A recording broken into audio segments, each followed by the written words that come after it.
How does narcissism manifest across cultures? Is there such a thing where cultural values and social norms play into narcissistic behaviours and traits? Are more cultures more narcissistic than others? If you want to know the answers to this, watch this video.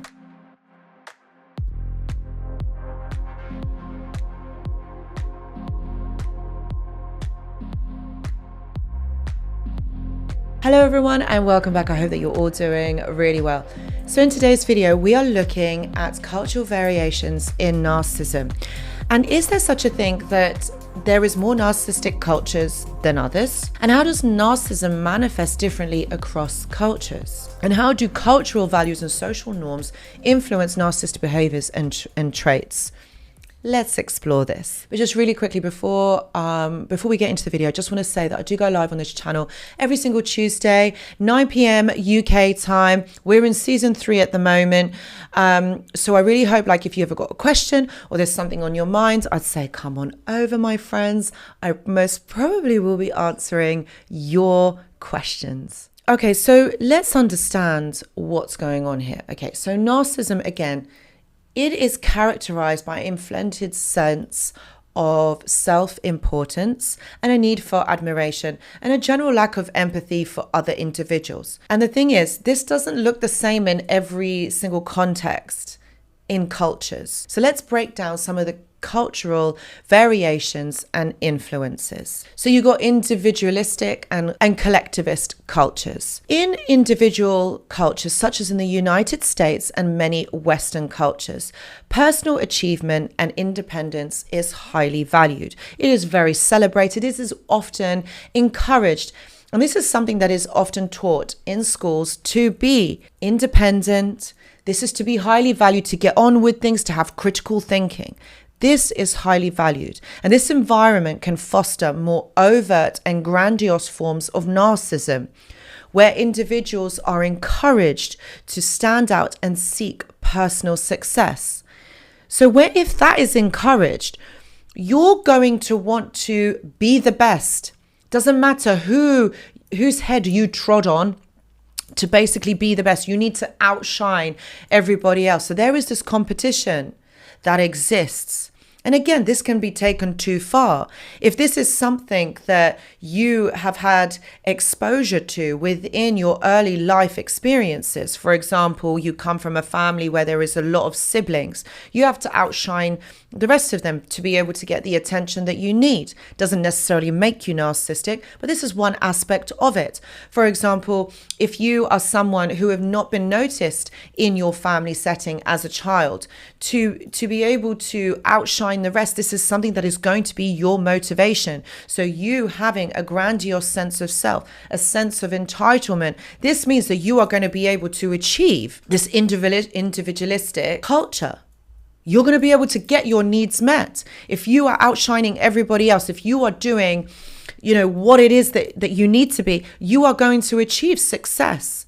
And you are going to be celebrated for that. And so that's going to motivate you to be able to want to do that even more. And personal success is going to be seen as a huge validation to you. On the other hand, in collectivist cultures, such as in Japan and many East Asian cultures, the emphasis is on group harmony, on family, reputation, and on social conformity.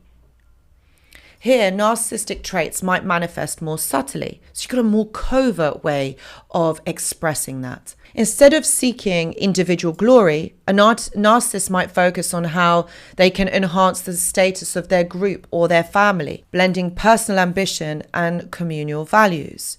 So it's going to be more about boosting their kind of internal group, their family, so that person looks amazing. They're going to boost their family so they have a high standing in society, and they will make sure that they advertise that, because again, they are getting and seeking attention outwardly, and when they're getting that makes them feel good because they're getting their needs met, they're getting noticed, they're getting that attention, and that's what makes them very important.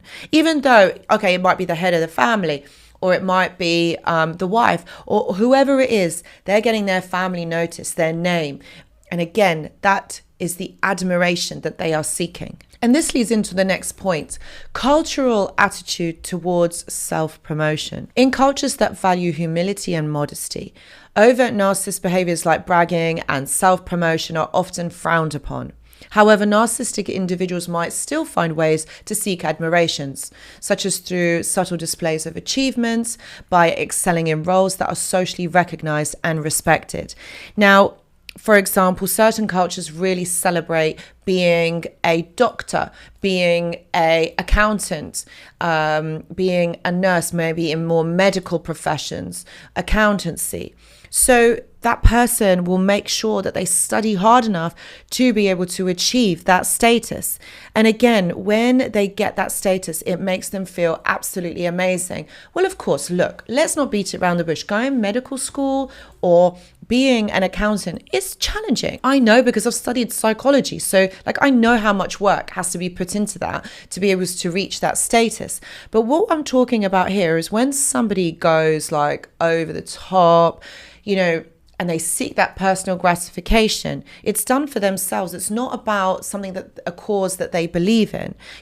Like becoming a surgeon, you might not necessarily believe in that cause, but the fact that you've just got the title and you've got doctor in front of your name, that is what serves you. And that's ultimately what we're trying to look at here, is the cultural attitudes towards self-promotion. You feel good because you're seeking admiration and you're doing it through subtle displays of achievements. And that's what enables you to excel in these roles. And that's when you become recognized and respected. And there's also the influence of cultural narratives and myths. For example, the whole notion of self-made myth in Western cultures, this is huge. This is so massive.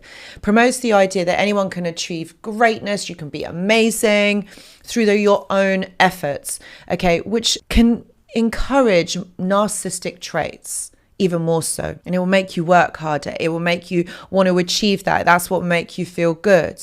So cultures with strong communal myths might see narcissistic behaviors redirected towards enhancing the group's well-being rather than individual glory. So in Western cultures, it's more about individual glory, whereas in more kind of Eastern cultures is more about a group, about family. But if you look at it, the similarities is that this person, wants to achieve this through greatness, through efforts, through encouragement, because it serves a need. It's that validation within that person. So ultimately, they're seeking personal validation.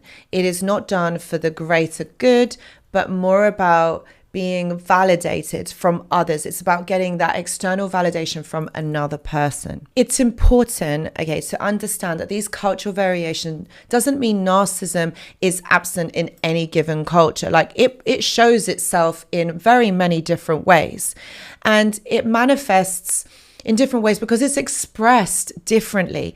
And that's what we have to look at, is what is based on the cultural values and the social norms. Why is it being manifested? Narcissists exist in every culture, It doesn't mean that a certain culture is more narcissistic than another. It just exists in that. And understanding this can help in creating more effective strategies for managing these narcissistic behaviors across different cultural contexts. So I know that this has been quite an interesting topic. I would like to go deeper into it. If you are interested in certain topics or points that I've raised in this video that you'd like me to discuss more, maybe even in a separate video, please do put this in the comments section, because I think there's so much more. I think this is just a great kind of general way of looking at it, but I do feel like there's so much more to kind of look at. And I did get asked this question, is there more cultures or certain cultures that are more narcissistic than others? And I would say no, because it's expressed differently in different cultures. So that's what I would say. So what can we take away from this? Recognizing the cultural context of narcissism can help us to better understand and address these behaviors. So if you have found this video insightful, please consider giving it a thumbs up or sharing it. Or if you haven't subscribed, please do subscribe to the channel, because I'd love that. That would be amazing. Thank you. And if you have any thoughts, please do put them in the comments section. And please know that I do offer one-to-one consultations. Please see the description box for more details. Guys, thank you so much for watching, and I hope to see you in the next video. Goodbye.